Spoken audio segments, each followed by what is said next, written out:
Olha só, mais um mistério na história de Elisa Samúdio.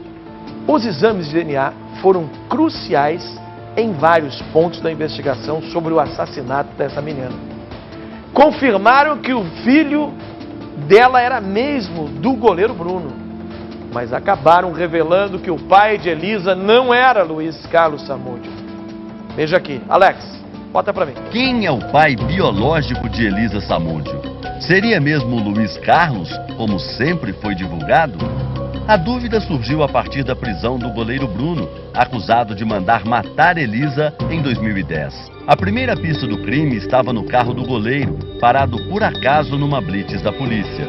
No Instituto de Criminalística em Belo Horizonte, os peritos queriam saber se o sangue encontrado no banco de trás era de Elisa. Para isso, os especialistas coletaram amostras de DNA de Bruninho e também do casal Luiz Carlos e Sônia.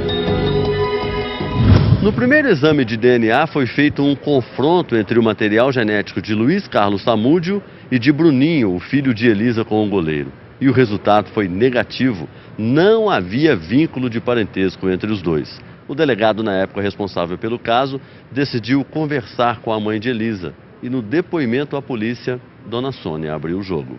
Nas últimas linhas do interrogatório, a revelação surpreendente de uma traição que gerou a dúvida quanto ao verdadeiro pai de Elisa.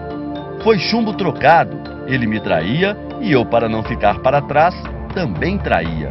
Eu me recordo que o traí por 2 vezes, inclusive uma das traições foi na época em que eu engravidei da Elisa com um empresário de Foz.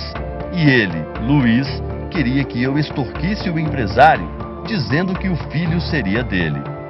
A partir dessa revelação, todos os laudos da perícia do Instituto de Criminalística em Belo Horizonte, antes emitidos em nome de Luiz Carlos, passaram a sair só no nome da mãe de Elisa.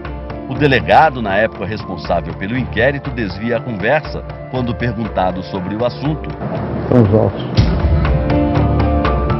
Quem, afinal, é o pai de Elisa?